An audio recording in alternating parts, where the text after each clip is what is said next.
फिर से एक शानदार नए वीडियो में आपका स्वागत है। मैं निकुमानंद साहू। आज इस वीडियो के अंदर हम बात करने वाले हैं Kotak banking and financial services fund का एनएफओ के बारे में।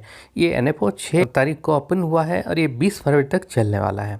सो बेसिकली ये बैंकिंग एंड फाइनेंशियल सर्विसेज के अंदर इन्वेस्टमेंट करने वाला है, यानी इस रिलेटेड स्टॉक के अंदर ये इन्वेस्टमेंट करने वाला है। इंडिया की ग्रोथ स्टोरी आने वाले समय में बहुत अच्छा है, पोटेंशियल अपॉर्चुनिटी देखने को मिलेगा इसी सेक्टर के अंदर।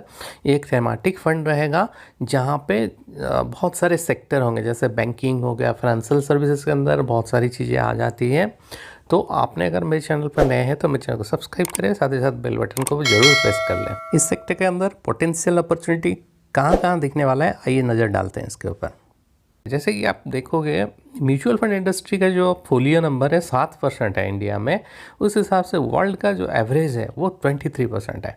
और लाइफ इंश्योरेंस की बात करें 3.2% है, जबकि टॉप कंट्रीज़ का 10% है। और इंडिया में अगर देखें non life insurance point penetration जो है 0.9% है, जबकि ग्लोबल एवरेज 3.6 है।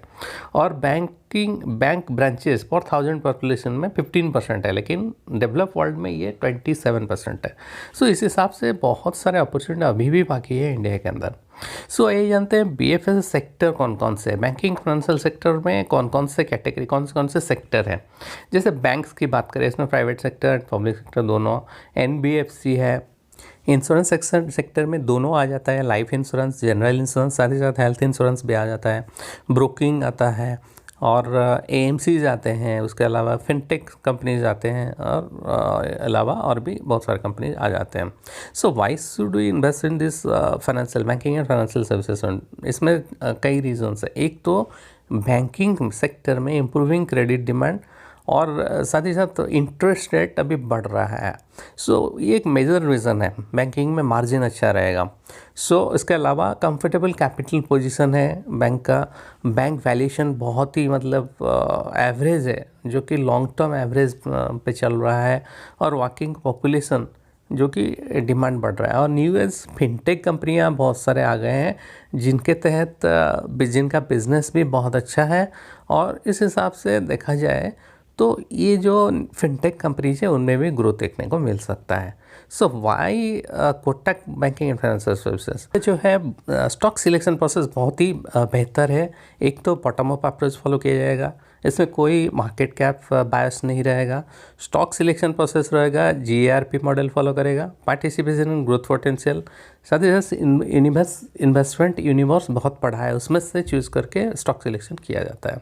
सो फंड फैक्ट्स की बात करें, scheme Kotak banking financial services fund है, benchmark Nifty financial services total return index, और फंड मैनेजर शिवानी सिरकर कुरियन है। और मिनिमम परचेज अमाउंट 5000 रुपये है लमसम का, एडिशनल परचेज 1000 रुपये है। और मिनिमम सॉफ्ट सिप की बात करें, SIP 500 रुपये से आप शुरू कर सकते हैं।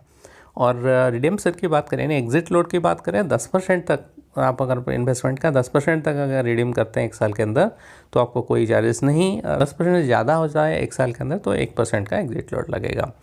Kotak banking and financial services fund scheme है जो प्रेडोमिनेटली इन्वेस्टमेंट करने वाला है बैंकिंग एंड फाइनेंशियल सर्विसेज में, और जो इन्वेस्टर लॉन्ग टर्म में कैपिटल एप्रिसिएशन चाहते हैं उनके लिए बेहतर ऑप्शन। इस फंड में इन्वेस्टमेंट करने से पहले आप अपना फाइनेंशियल एडवाइजर से एक बार सलाह जरूर लें।